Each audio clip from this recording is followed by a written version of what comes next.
ప్రపంచంలో మొదటిగా న్యూజిలాండ్ కొత్త సంవత్సరంలోకి అడుగుపెట్టింది. ఆక్లాండ్ హార్బర్ బ్రిడ్జ్ పై సంబరాలు అంబరాన్నంటాయి. లేజర్ షో, బాణసంచాతో సంబరాలు జరుపుకున్నారు. లైట్ హౌస్ హార్బర్ బ్రిడ్జ్ దగ్గర గుమికూడిన వేలాది మంది జనం సంబరాలు జరుపుకున్నారు. 2024 సంవత్సరానికి గ్రాండ్ వెల్కమ్ చెప్పారు. న్యూ ఇయర్ వేడుకలపై పోలీసులు ఆంక్షలు విధించారు. ఇవాళ రాత్రి 10 గంటల నుంచి రేపు ఉదయం 5 గంటల వరకు ఆంక్షలు అమల్లో ఉంటాయని ఆదేశాలిచ్చారు. అంతేకాకుండా న్యూ ఇయర్ సందర్భంగా హైదరాబాద్లోని ఫ్లైఓవర్స్ రోడ్లను మూసివేస్తున్నట్టుగా ప్రకటించారు. కేవలం ఎయిర్పోర్ట్కు వెళ్లే వాహనాలకు మాత్రమే అనుమతినిస్తామని తేల్చి చెప్పారు. Shilpa layout, Gachibowli, biodiversity, Shaikpet, mind space, cyber tower, forum mall, JNTU, Kaitlapur, Balanagar ఫ్లైఓవర్లతో పాటు దుర్గం చెరువు, తీగల వంతెన మూసివేస్తామని తెలిపారు. ఇక క్యాబ్, ఆటో డ్రైవర్లు తప్పనిసరిగా యూనిఫామ్ ధరించాలన్నారు. ఎవరైనా నిబంధనలు ఉల్లంఘిస్తే పాల్పడితే ఫిర్యాదు చేయాలన్నారు. మద్యం సేవించి వాహనాలు నడిపితే చర్యలు తప్పవని హెచ్చరించారు. న్యూ ఇయర్ సందర్భంగా మెట్రో రైళ్ల సమయం పొడిగించారు. ఇవాళ రాత్రి హైదరాబాద్ మెట్రో రైలు సర్వీసుల సమయం పెంచారు. అర్ధరాత్రి 12 గంటల 15 నిమిషాలకు హైదరాబాద్ లో మెట్రో రైలు సర్వీసులుంటాయని, చివరి మెట్రో రైలు 12 గంటల 15 నిమిషాలకు బయలుదేరుతుందని, అర్ధరాత్రి 1 గంటకు గమ్యస్థానాన్ని చేరుతుందని మెట్రో ఎండీ చెప్పారు. మెట్రో రైల్లోకి మద్యం తాగి వచ్చినా దుర్భాషలాడినా చర్యలు తీసుకుంటామని హెచ్చరించారు. మెట్రో రైల్ స్టేషన్లో సిబ్బంది, పోలీసులు నిఘా ఉంటుందని, మెట్రో ప్రయాణికులు బాధ్యతాయుతంగా ప్రవర్తించాలని కోరారు. న్యూ ఇయర్ వేడుకల్లో పోలీసులు సరికొత్త ప్రయోగానికి సిద్ధమయ్యారు. నార్కోటిక్ పోలీసులు డ్రగ్స్ డిటెక్టర్ టెస్టుల కోసం 100 పరికరాలు కొన్నారు. ఈ మెషిన్లు శరీరంలో ఉన్న డ్రగ్స్ ని డిటెక్ట్ చేయనున్నాయి. ఇక 3 పద్ధతుల ద్వారా డ్రగ్స్ టెస్ట్ చేయనున్నారు పోలీసులు. శాంపిల్ తీసుకున్న 6 నుండి 8 నిమిషాల్లో రిజల్ట్ రానుంది. ఒక్కో పరికరాన్ని 13 లక్షలు పెట్టి కొనుగోలు చేశారు. ప్రస్తుతం అందుబాటులోకి 100 పరికరాలున్నాయి. ఒక్కో డివైస్ కు ప్రత్యేక క్యాట్రిడ్జ్లుంటాయి. ప్రస్తుతం గోవా, కేరళలో డ్రగ్ డిటెక్ట్ డివైజులు అందుబాటులో ఉన్నాయి. డ్రగ్స్ హాట్స్పాట్ల వద్ద రాత్రి డ్రగ్స్ డ్రైవ్ చేయనున్నారు పోలీసులు. న్యూ ఇయర్ సెలబ్రేషన్స్ పై స్పెషల్ ఫోకస్ పెట్టామని హైదరాబాద్ సిపి శ్రీనివాసరెడ్డి తెలిపారు. పబ్స్, రెస్టారెంట్లపై ప్రత్యేక ఆంక్షలు విధించినట్లు తెలిపారు. బార్కొచ్చే యువత మేజరా కాదా అన్నది ఐడెంటిటీని చూసి నిర్ధారించుకున్న తర్వాతే మద్యం అమ్మాలని సూచించారు. అర్ధరాత్రి 1 గంట వరకు వేడుకలకి అనుమతి ఉందని సిపి తెలిపారు. డ్రంక్ అండ్ డ్రైవ్ చేసేవారు వాహనం నడపకూడదని సిపి శ్రీనివాసరెడ్డి స్పష్టం చేశారు. మద్యం సేవించని వ్యక్తులే డ్రైవింగ్ చేయాలని సిపి శ్రీనివాసరెడ్డి స్పష్టం చేశారు. ఎక్కువ డీజే సౌండ్ వాడుతూ ఇతరులకు ఇబ్బంది కలిగించవద్దని హెచ్చరించారు. ఈ నిబంధనలన్నీ ఎట్టి పరిస్థితుల్లోనూ ఫాలో అవ్వాలని సిపి శ్రీనివాసరెడ్డి స్పష్టం చేశారు. హైదరాబాద్ లో న్యూ ఇయర్ సందర్భంగా డ్రగ్స్ దందా చేద్దామని అనుకున్న వారి ఆటలు సాగడం లేదు. సమాచారం అందిన మరుక్షణమే డ్రగ్స్ ముఠాలని పోలీసులు పట్టుకుంటున్నారు. పెద్ద ఎత్తున డ్రగ్స్ ని స్వాధీనం చేసుకుంటున్నారు. నిందితులని కటకటాల వెనక్కి నెడుతున్నారు. తాజాగా జూబ్లీహిల్స్ లో 2 యువకులని పోలీసులు పట్టుకున్నారు. ఈ ఘటనలో 100 గ్రాముల MDMA, 29 బ్రౌన్ షుగర్ ప్యాకెట్లు, 2 గ్రాముల కొకైన్ సెల్ ఫోన్లను స్వాధీనం చేసుకున్నారు. కొత్త సంవత్సర వేడుకల్లో డ్రగ్స్ ని విక్రయించేందుకు రాజస్థాన్ నుంచి నగరానికి వచ్చిన ఓ ముఠాను ఎల్బీ నగర్ SOT పోలీసులు పట్టుకున్నారు. వారి వద్ద నుంచి 15 గ్రాముల హెరాయిన్ స్వాధీనం చేసుకున్నారు. వారిని విచారించగా ఇప్పటికే పలువురికి హెరాయిన్ విక్రయించినట్లుగా వెల్లడించారు. ఎవరికి హెరాయిన్ విక్రయించారో దానిపై పోలీసులు ఆరా తీస్తున్నారు. శనివారం నాడు పశ్చిమ గోదావరి జిల్లా పాలకొల్లులో జరిగిన కాపు సంక్షేమ సేన ఎగ్జిక్యూటివ్ కమిటీ, జిల్లాల కోఆర్డినేటర్లు, జిల్లాల అధ్యక్షులు, వివిధ రంగాల అధ్యక్షుల సమావేశం పలు కీలక తీర్మానాలని ఆమోదించింది. ఇకపై కాపు సంక్షేమ సేన పేరుని కాపు తూర్పు కాపు సంక్షేమ సేనగా మార్చాలని తీర్పునిచ్చారు. 2024 ఎన్నికల్లో కాపు సంక్షేమ సేన జిల్లా నియోజకవర్గ కమిటీలు కాపు సంఘాలను బీసీ, ఎస్సీ, ఎస్టీ, మైనారిటీ కులస్తులను కూడా కలుపుకొని జనసేన, తెలుగుదేశం కూటమిని నెగ్గించడానికి కృషి చేయాలని నిర్ణయించారు. 2019 ఎన్నికల్లో జనసేన అభ్యర్థులు 10,000కి పైగా ఓట్లు సాధించిన 60 శాసనసభ నియోజకవర్గాలని 2024 ఎన్నికల్లో జనసేన అభ్యర్థులుగా పోటీ చేయడానికి ఎంపిక చేయడానికి పవన్ కళ్యాణ్ కృషి చేయాలని కోరుతూ తీర్మానాన్ని ఆమోదించారు. 2024 ఎన్నికల్లో జనసేన అభ్యర్థుల పోటీ చేయడానికి అవకాశం ఉన్న 60 శాసనసభ నియోజకవర్గాల్లో కాపు సామాజిక వర్గానికి 29, తూర్పు కాపు అభ్యర్థులకు 5 నియోజకవర్గాలను, పార్లమెంట్ అభ్యర్థులకు 5 నియోజకవర్గాలను కేటాయించాలని జనసేన అధినేత పవన్ కళ్యాణ్ కోరుతూ మరో తీర్మానాన్ని ఆమోదించారు. 2024 సంవత్సరంలో జనసేన, తెలుగుదేశం కూటమి విజయం సాధించి ప్రభుత్వాన్ని ఏర్పాటు చేస్తే కాపులతో సఖ్యత నెరవేందుకు వారు సంతృప్తిగా మేరకు పదవుల పంపకం జరగాలని టీడీపీ అధ్యక్షుడు చంద్రబాబు నాయుడిని కోరుతూ ఇంకో తీర్మానాన్ని ఆమోదించారు. మొదటి 2.5 సంవత్సరాలు చంద్రబాబు ముఖ్యమంత్రిగా ఉండాలని law and order, home revenue పోర్ట్ఫోలియోలతో సహా ముఖ్యమంత్రిగా పవన్ కళ్యాణ్ ఉండాలని కాపు సంక్షేమ సేన తీర్మానించింది. తదుపరి 2.5 సంవత్సరాల పాటు పవన్ కళ్యాణ్ ముఖ్యమంత్రిగా, లోకేష్ సహ ముఖ్యమంత్రిగా అధికారాన్ని పంచుకోవాలని కాపు సంక్షేమ సేన డిమాండ్ చేసింది. కాపు సామాజిక వర్గ ఓట్ల బదిలీ సవ్యంగా జరగడమే ధ్యేయంగా ఉండాలని చంద్రబాబుని కోరుతూ కాపు సంక్షేమ సేన మరో తీర్మానాన్ని ఆమోదించింది. 2024 ఎన్నికల్లో జనసేన అభ్యర్థులందరికీ కాపు కులస్తులు ₹1000కి తక్కువ కాకుండా ఆర్థికంగా సహకరించాలని కాపు సంక్షేమ సేన మరో తీర్మానానికి ఆమోదం తెలిపింది. వైఎస్ వివేక హత్య కేసు రోజుకో మలుపు తిరుగుతుంది. పులివెందులకి చెందిన కొందరు నాయకుల ప్రమేయం ఉన్నట్లు సాక్ష్యం చెప్పాలని CBI SP Ram Singh, CBI అధికారులకు అనుకూలంగా సాక్ష్యం చెప్పాలని వివేక కుమార్తె సునీత, ఆమె భర్త రాజశేఖర రెడ్డి ఒత్తిడి చేశారని వైఎస్ వివేక పిఏ కృష్ణారెడ్డి వేసిన పిటిషన్ను కలకలం రేపింది. 2021 డిసెంబర్లో వేసిన ఈ పిటిషన్పై 2023 డిసెంబర్ 8న పులివెందుల కోర్టు విచారణ జరిపింది. జనవరి 4లోగా తుది నివేదిక ఇవ్వాలని పోలీసులను ఆదేశించింది. దీంతో సునీత, రాజశేఖర్ రెడ్డి, ఎస్పీ రామ్ సింగ్ పై పులివెందుల పోలీసులు కేసు నమోదు చేశారు. ఛార్జ్ షీట్ దాఖలు చేశారు. సునీత, రాజశేఖర్ రెడ్డి, ఎస్పీ రామ్ సింగ్ కు నోటీసులు జారీ చేశారు.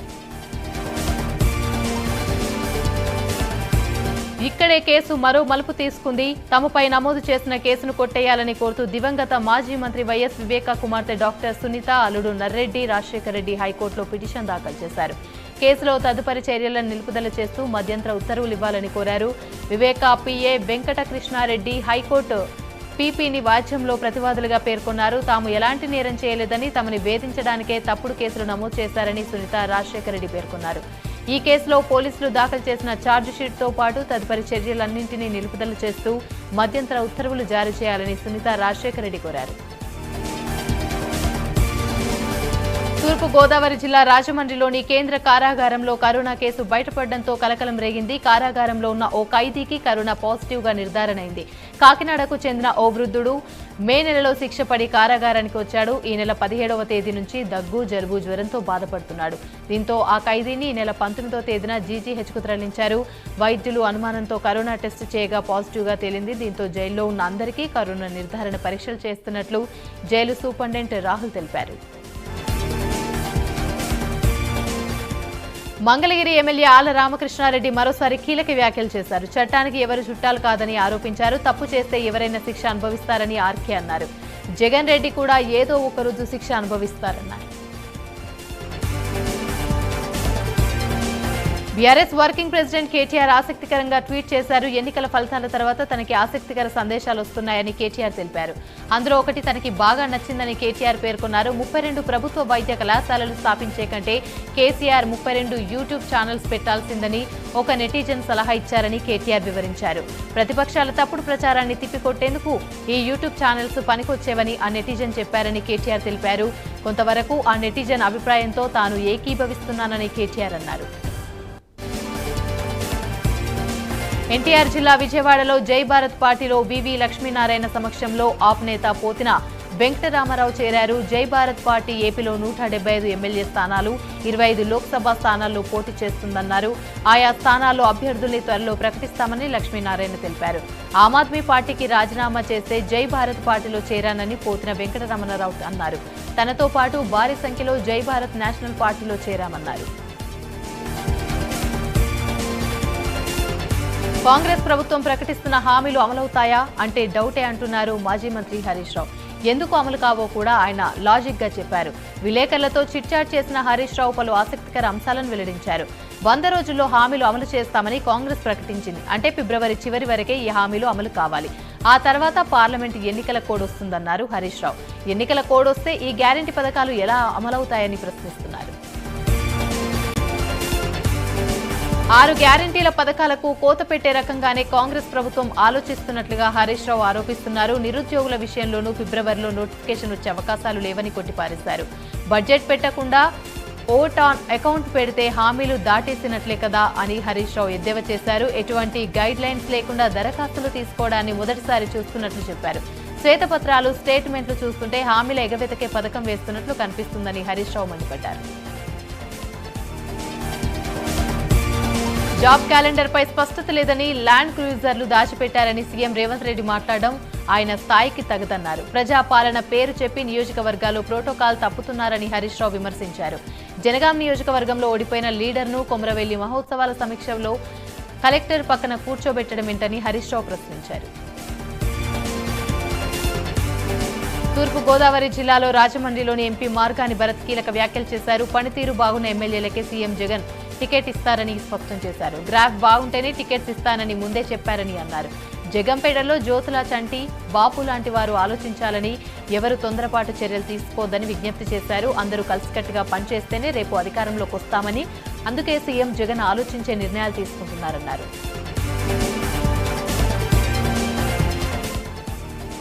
కూకట్పల్లిలోని మూసాపేట్ ప్రాంతంలో రామ్స్ ఫార్మస్యూటికల్స్ కంపెనీపై డ్రగ్స్ కంట్రోల్ అధికారులు దాడులు చేశారు. అనుమతులు లేకుండా తయారు చేస్తున్న అల్సర్కు సంబంధించి మందులను సీజ్ చేశారు. 6 లక్షల రూపాయలు విలువ చేసే 29,600 క్యాప్సిల్స్ ను గుర్తించినట్లుగా అధికారులు తెలిపారు. ఫుడ్ మ్యానుఫ్యాక్చర్స్ లైసెన్స్ తీసుకుని మందులు తయారు చేస్తున్నట్లు అధికారులు గుర్తించారు. నకిలీ మందులను తయారు చేస్తున్న రంజిత్ కుమార్, షేక్ సుబానీ, పవన్ ను అదుపులోకి తీసుకున్నారు. మరోవైపు ఈ డ్రగ్స్ ను నిజామాబాద్లో బయోమెడికల్ ఫార్మస్యూటికల్స్ పేరిట విక్రయాలు చేస్తున్నట్లు గుర్తించారు. ఈ ఘటనపై పోలీసులు కేసు నమోదు చేసి దర్యాప్తు చేస్తున్నారు. గ్రేటర్ హైదరాబాద్ లో జారీ చేసే ఫ్యామిలీ 24T6 టికెట్లని ఉపసంహరించుకోవాలని తెలంగాణ ఆర్టీసీ నిర్ణయించింది. 2024 జనవరి 1 నుంచి ఈ టికెట్లను నిలుపుదల చేస్తున్నామని ఆర్టీసీ ఎండీ సజ్జనార్ తెలిపారు. ఫ్యామిలీ 24T6 టికెట్లను జారీ చేయాలంటే ప్రయాణికులు గుర్తింపు కార్డులను కండక్టర్లు చూడాలి, వారి వయస్సును నమోదు చేయాలి. సజ్జనార్ గుర్తు చేశారు. మహాలక్ష్మి స్కీమ్ వల్ల బస్సులో రద్దీ పెరగడంతో ఫ్యామిలీ 24T6 కి చాలా సమయం పడుతుందని, ఫలితంగా సర్వీసుల ప్రయాణ సమయం కూడా పెరుగుతుందని సజ్జనార్ వివరించారు. ప్రయాణికులకు ఆ సౌకర్యం కలిగించవద్దనే ఉద్దేశంతో ఫ్యామిలీ 24T6 ఉపసంహరించుకోవాలని నిర్ణయించామని సజ్జనార్ ప్రకటించారు. శ్రీ సత్యసాయి జిల్లా హిందూపురంలోని అంగన్వాడీలు వినూత్న నిరసనకు చేశారు. జగన్ మాస్కులు వేసుకుని పట్టణంలోని సద్భావన సర్కిల్ వద్ద వైసీపీకి వ్యతిరేకంగా నినాదాలు చేశారు. రోడ్డుపై కబడ్డీ ఆడుతూ జగన్ దిగిపోవాలంటూ నినాదాలు చేశారు. వచ్చే ఎన్నికల్లో వైసీపీకి తగిన గుణపాఠం చెప్తామన్నారు. కొత్త సంవత్సరంలో తమ సమస్యలు పరిష్కరించకపోతే ఉద్యమాలను ఉధృతం చేస్తామని హెచ్చరించారు.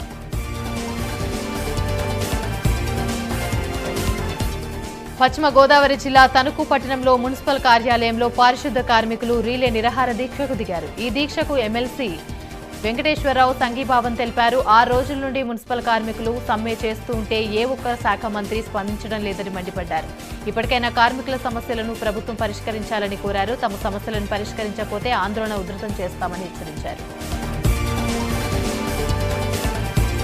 తెలంగాణ సంస్కృతి సాంప్రదాయాలకు ఎలాంటి ఇబ్బందులు కలగకుండా జాతరలని నిర్వహిస్తామని మంత్రి కొండా సురేఖ స్పష్టం చేశారు. మంత్రిగా పదవి బాధ్యతలు చేపట్టిన తర్వాత తొలిసారి హనంకొండ జిల్లా ఐనవోలు శ్రీ మల్లికార్జున స్వామి వారిని ఆమె దర్శించుకున్నారు. సంక్రాంతి నుంచి ఉగాది వరకు 3 నెలల పాటు జరిగే బ్రహ్మోత్సవాల నిర్వహణపై మంత్రి కొండా సురేఖ సమీక్ష సమావేశం నిర్వహించారు. మల్లికార్జున స్వామి దర్శనానికి వచ్చే భక్తులకు ఎలాంటి సౌకర్యం కలగకుండా అధికారులు అన్ని ఏర్పాట్లు చేయాలని మంత్రి ఆదేశించారు. బాపట్ల జిల్లా మంత్రి మేరుగా నాగార్జున నియోజకవర్గంలో పలువురు నాయకులు రాజీనామాలు చేశారు. వైసీపీ రాష్ట్ర ప్రచార కార్యదర్శి వేమూరి మురళీకృష్ణతో పాటు పలువురు రాజీనామా చేశారు. 10 ఏళ్లుగా వైసీపీ కోసం చాలా కష్టపడ్డామని, అధికారంలోకి వచ్చాక తమను పార్టీ విస్మరించిందని మురళీకృష్ణ ఆవేదన వ్యక్తం చేశారు. అభివృద్ధి లేని చోట తాము ఉండకూడదని, అభివృద్ధి ఎక్కడ ఉంటే అక్కడ ఉండాలని ఒక నిర్ణయానికి వచ్చామన్నారు. తమ కార్యాచరణ